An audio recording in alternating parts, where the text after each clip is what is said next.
नमस्ते सदावत्सले मातृभूमि। आज हम दो बड़ी खबरें पढ़ने को मिली और किसी सामान्य अखबार ने नहीं छापी, वो द ट्रिब्यून ने छापी।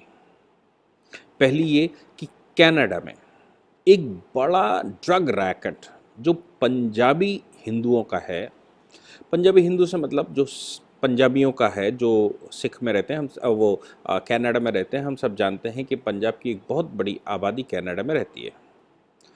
कनाडा से वो बहुत सारे मूवमेंट चलाते हैं। बहुत सारे लोगों ने ये सूचना दी कि बहुत बड़ी आबादी कनाडा में ऐसी है जो खालिस्तान बनाने के लिए मूवमेंट चलाती है। हमारे यहाँ किसान आंदोलन में भी ये खालिस्तानी सिख फॉर जस्टिस और बहुत सारी ऑर्गेनाइजेशनें इसमें शामिल हुई। इन्होंने बहुत बड़ा रकम, चूँकि कनाडा का डॉलर जो है वो भारत से बहुत अच्छा है, उसकी बड़ी वैल्यू है, इसलिए इन्होंने बहुत सारे पैसे अनाउंस भी किए थे कि आप झंडा फहरा दीजिए, खालिस्तानी झंडा फहरा दीजिए, लाल किले पे झंडा फहरा दीजिए। तो करोड़ों रुपए का अनाउंसमेंट किया गया था। उनमें एक 25 सदस्य पकड़े गए हैं 30 में से। उस पर विश्लेषण करेंगे हम लोग। उसके अतिरिक्त विकास दुबे, आप सभी को याद होगा कि विकास दुबे इनकाउंटर के मामले में पूरे देश ने हाय तौबा मचाई थी। एक 3-4 दिन तक, मैं अगर कहूँ एक हफ्ते तक तो भी गलत नहीं होगा, एक हफ्ते या उससे अधिक हमारे देश के मीडिया चैनल ने सिर्फ विकास दुबे ही चलाया था। एक तब जब भिकरू गांव में 8 पुलिस वालों की उसने हत्या कर दी और वहाँ से भाग गया था। तब हमारे यहाँ के मीडिया चैनल्स और दुनिया भर के लोगों ने, जो हिंदुस्तान के अर्बन इंटेलेक्चुअल अपने आप को कहते हैं, उन्होंने एक बड़ा मूवमेंट चलाया था कि वो 8 पुलिस वालों को मार गया, आप पकड़ नहीं पाए, आप ये नहीं कर पाए, वो नहीं कर पाए, पुलिस सक्षम नहीं है, पुलिस सक्षम है। एक बड़ा भारी बवाल हुआ। मध्य प्रदेश से वो पकड़ा गया। कानपुर लाते समय, कानपुर में ऑलमोस्ट जब प्रवेश कर चुका था, सुबह का टाइम था और सुबह शायद जो घटना हुई, उस घटना में या तो गाड़ी रोकी गई या गाड़ी रोककर भागने का प्रयास किया, गाड़ी पंचर, जो भी हुआ हो, गाड़ी पलट गई और उसने भागने का प्रयास किया, उल्टी गोली चलाई और उसका इनकाउंटर हो गया। इनकाउंटर के बाद एक बड़ी आबादी ने फेक इनकाउंटर हुआ, इस पर कंपेन चलाया।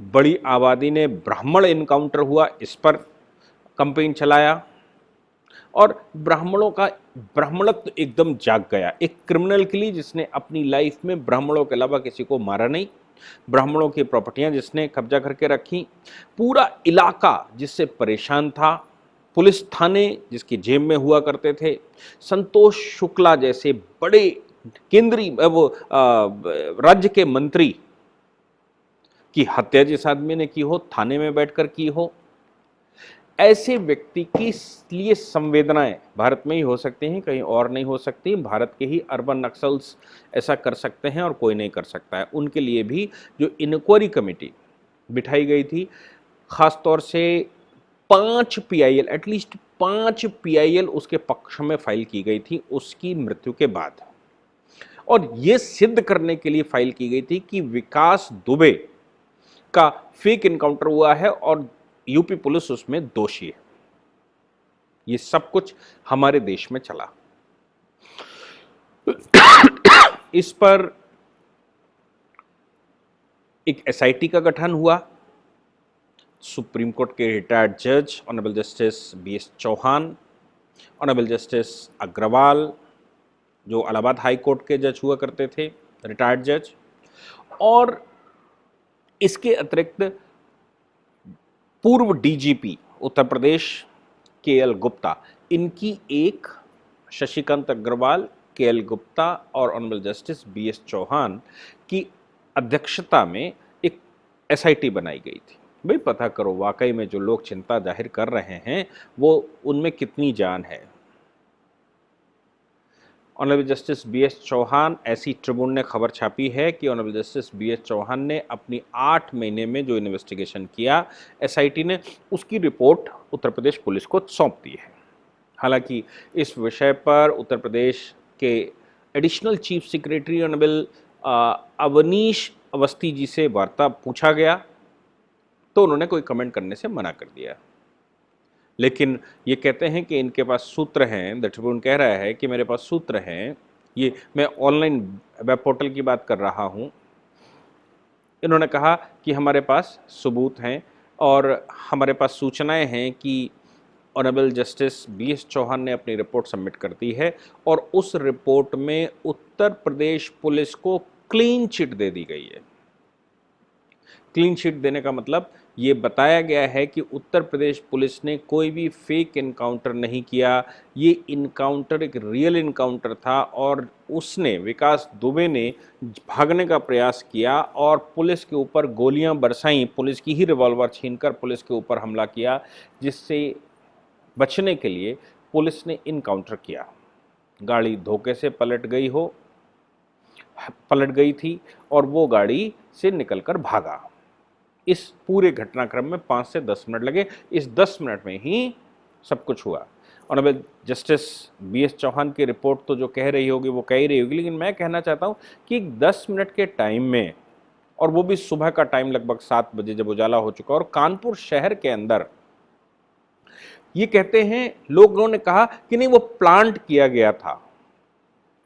पुलिस इतनी बेवकूफ़ नहीं हो सकती कि वो सुबह 7 बजे के लगभग प्लांट करे और कानपुर शहर में आबादी क्षेत्र में प्लांट करे, जबकि पूरी रात वो मध्य प्रदेश से चलकर आए हों। झांसी जैसे इलाकों से सुबह 3 से 4 बजे जब जहाँ से निकले होंगे, वहाँ बिल्कुल खंडहर और अंधेरे रहते हैं। ललितपुर, झांसी, भोपाल, इनके बीच में तो बहुत जगह रहती है जहाँ कहीं भी मारा जा सकता है। लेकिन लोगों ने ये भी साथ में तर्क दिया कि मीडिया लगी हुई थी, और आज तक ऐसा भी क्लेम किया गया कि आज तक की सेटिंग थी और आज तक ने अपने वाहन उसमें लगा रखे थे। किसी क्रिमिनल को एक स्थान से दूसरे स्थान पहुंचाने के लिए एक न्यूज़ चैनल ने अपनी 50 गाड़ियां लगा रखी हों और तमाम सारे पत्रकार लगा रखे हों, ये बात भी कभी हजम नहीं होती, लेकिन उसमें किया गया। तो कहते हैं कि वो मीडिया लगातार लगी हुई थी, तो मीडिया भैया दिन में भी लगी होगी, सुबह हो चुकी थी, रात में मीडिया लगी रही होगी, रात में भी बैरिकेटिंग रास्ते में थे, रात में भी टोल रास्ते में पड़े होंगे, और उत्तर प्रदेश के अंदर ही ललितपुर, झांसी और झांसी के बाद इधर तक टोल तमाम सारे पड़े होंगे। लेकिन इल्ज़ाम ये लगाया गया कि नहीं साहब वो ब्राह्मण था, इसलिए योगी जी ने उसकी हत्या करवा दी।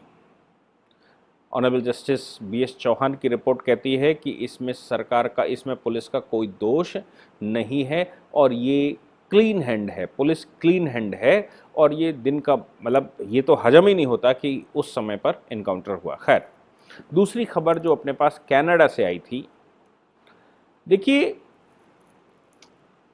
जब आप कोई मूवमेंट चलाते हैं, आप खालिस्तानी मूवमेंट चला रहे थे, आप किसान मूवमेंट में शामिल हुए, ये जो वर्किंग पीपल है, जो बहुत मेहनत करता है, जो अपने वतन से प्यार करता है, जिसने देश का निर्माण देखा हो, देश का निर्माण जाना हो, वो ऐसी हरकतें नहीं कर सकता, खालिस्तान मूवमेंट नहीं चला सकता, वो इतना पैसा खर्च नहीं कर सकता। वो अपने लिए काम करता है, अपने देश को बढ़ाने के लिए, अच्छा करने के लिए काम करेगा।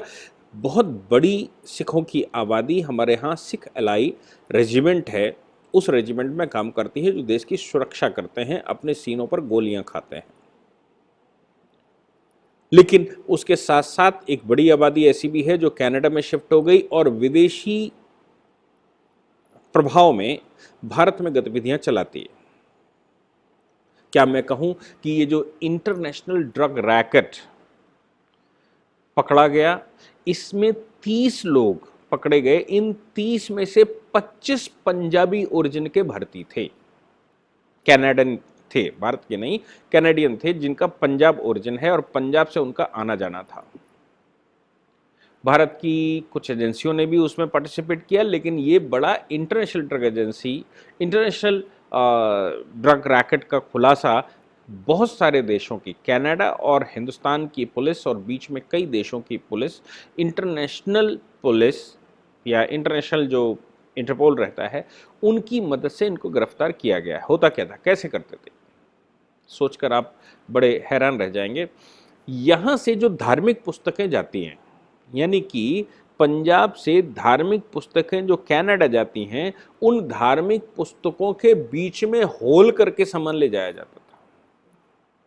और वहाँ से जो एग्रीकल्चर इक्विपमेंट यहाँ इंपोर्ट होते हैं, उन एग्रीकल्चर इंस्ट्रूमेंट के कार्टून्स में ड्रग्स लाए जाते थे।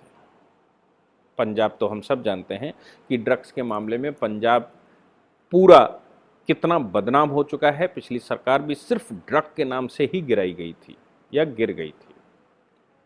ड्रग्स के मामले में पंजाब के बुजुर्ग परेशान हैं कि उनका नौजवान वो ड्रग्स में फंसा हुआ है।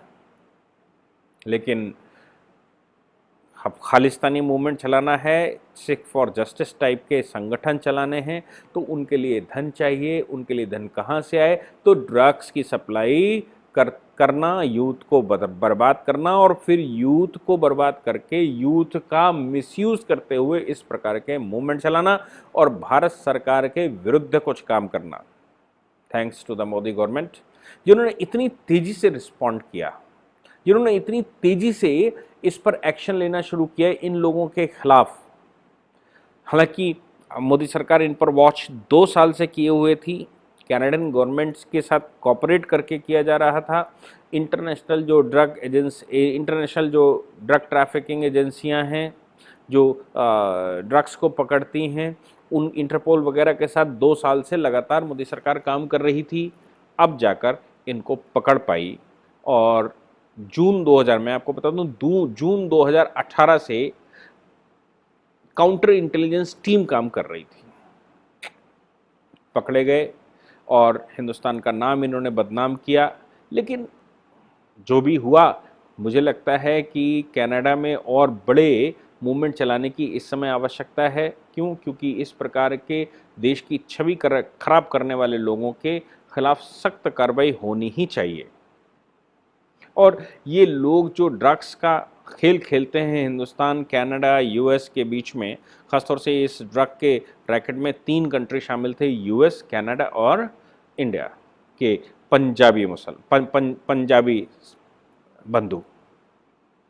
मुझे लगता है कि मोदी सरकार का ये जो रिस्पॉन्स आया, ये पंजाब के उन लोगों के लिए सबक है जो इन लोगों के बहकावे में, इनके द्वारा जो यहाँ पर ड्रग्स का काम किया जाता है, इनके द्वारा जो यहाँ पर फिनेंशियल सपोर्ट किया जाता है, उस फिनेंशियल सपोर्ट के बाद भारत के विरुद्ध कार्रवाइयाँ की जाती हैं। और पंजाब में एक बड़ी समस्या इस समय कन्वर्जन की भी चल रही है। ये जो पंजाब से कनाडा लोग गए, जो क्रिश्चियन हो गए, वो पंजाब में एक बड़ी रकम यहाँ पर भेजते हैं ताकि पंजाबी हो को वो मुसलमान, वो क्रिश्चियन बनाया जा सके। ये ओपन चल रहा है। इसके बहुत सारी न्यूज़ें पंजाब के लोग मुझे बहुत सारे लिख रहे हैं कि साहब पंजाब में ये ओपन रैकेट चल रहे हैं। और ये जो कोविड का टाइम है, इस कोविड के टाइम पर पंजाब में बड़ा भारी कन्वर्जन हुआ है, सिर्फ ये बताकर कि तुमको ये पवित्र जल पिला दिया जाएगा तो तुमको कोविड नहीं होगा। ये दोनों खबरें मुझे लगता है कि राष्ट्र के पक्ष में आई हैं और इन दोनों ही खबरों का स्वागत हिंदुस्तान में होना चाहिए। Thank you very much.